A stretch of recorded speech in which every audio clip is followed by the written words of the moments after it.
नमस्कार। प्रस्तुत है आज का चिंतन। बहुत से लोग जिंदगी को विविध उपकरणों से सजाए संवारे रहने को ही कला समझते हैं, किंतु बाह्य प्रसाधन द्वारा जीवन का साज श्रृंगार किए रहना कला नहीं है। यह मनुष्य की लिप्सा है, जिसे पूरा करने में उसे एक झूठे संतोष का आभास होता है। फलतः वह मान बैठता है कि वह जिंदगी को ठीक से जी रहा है।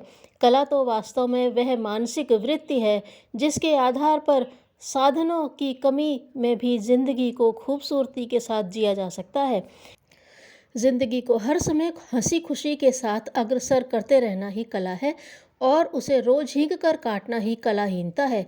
जहाँ तक जिंदगी को कलापूर्ण बनाने में साधनों की सहायता का प्रश्न है, उसके विषय में बहुत बार देखा जा सकता है कि एक और जहाँ प्रचुर साधन संपन्न अनेक लोग रो रो कर जिंदगी काट रहे हैं, उनसे बात करने पर ऐसा लगता है मानो उनका जीवन तत्व समाप्त हो गया है और वे उबे हुए शेष श्वासों की लकीर पीट रहे हैं।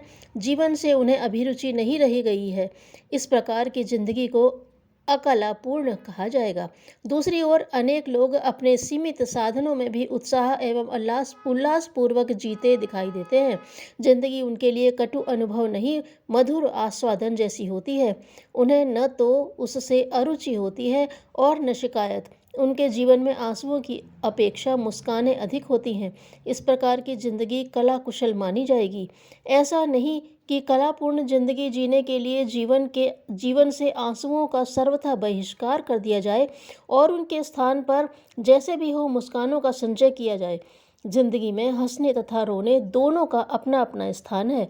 हास रुदन की क्रमिक कणियों से ही जीवन श्रृंखला का निर्माण होता है। यह सहज संभाव्य नहीं कि किसी के जीवन में प्रसन्नता के फूल ही खिलते रहें और दुख की एक बूंद भी न गिरे, अथवा किसी के आंसू कभी मुस्कान में ही न बदले।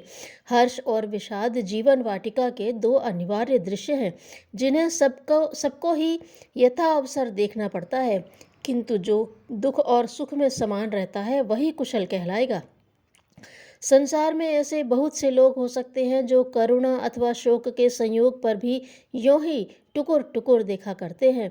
उनकी आंखें अनावृष्टि की मारी धरती की तरह ही शुष्क बनी रहती हैं। यह सही है कि शोक प्रसंगों के अवसर पर धाड़े मार मार कर नदी नाले बहाना जीवन में आवश्यक आंसुओं की पूर्ति करना नहीं है। फिर भी करुणा के अवसरों पर ठूंठ की तरह ठूंठ रह जाना कोई आकर्षक अभिव्यक्ति नहीं है। यह जड़ता है, कठोरता है और दारुणता है। करुणा अथवा शोक के अवसर पर द्रवित हो उठना मनुष्य का मोहक लक्षण है, किंतु पराभूत होकर अतिरेक की अभिव्यक्ति करना मूर्खता है। बहुत से गहन गंभीर व्यक्ति शोक के समय पर उसे वाणी अथवा आंखों द्वारा व्यक्त नहीं होने देते। आंसुओं तथा उच्छ्वासों के आवागमन पर ऐसे धीर गंभीर व्यक्ति पर जड़ता अथवा पत्थर दिल का आरोप नहीं किया जा सकता। ऐसी ही स्थिति की परिभाषा करते हुए किसी उर्दू शायर ने कहा है, शक न कर तू मेरी खुश्क आंखों पर, यों भी आंसू बहाए जाते हैं। जीवन में आंसुओं को स्थान न देना भी ठीक नहीं, और धैर्य का बांध तोड़कर अनर्गल रूप से आंसू बहाना भी गलत है। शोक होने पर जब हृदय में वेदना होती है तो आंसू निकलते हैं, तथा शब्दों द्वारा भी शोक में सांत्वना के दो शब्द कहे जाते हैं। यही है जीवन का कलात्मक स्वरूप। हास निसंदेह जीवन का सौंदर्यपूर्ण कला पक्ष है।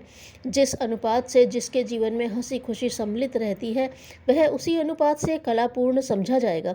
किंतु यह हंसी खुशी मनुष्य की अपनी ही होनी चाहिए।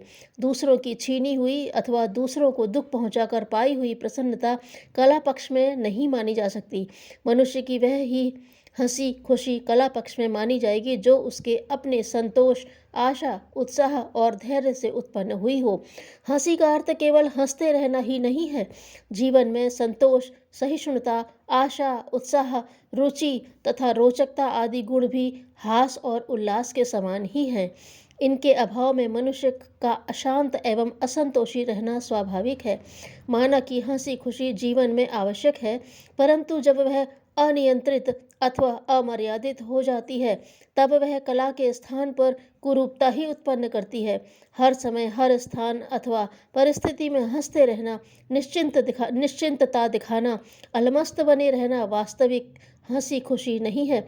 अपने छोटे बड़े हर कर्तव्य का निर्वाह करते हुए जीवन के संघर्ष में सफलता असफलता से प्रभावित हुए बिना परिस्थिति तथा दूसरे की भावनाओं का ध्यान रखते हुए प्रसन्न रहना ही वास्तविक हंसी खुशी है। जिसको अपने जीवन से स्वयं कोई शिकायत नहीं है, वह दूसरों को शिकायत का अवसर नहीं देता, उसके जीवन को ही ठीक ठाक कलात्मक कहा जा सकता है।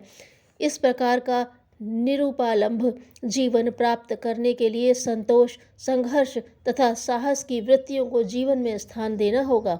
आलस्य, अकर्मण्यता अथवा अभाव की स्थिति में जबरदस्ती जीवन में हंसी खुशी का आरोप किए रहना कला नहीं है।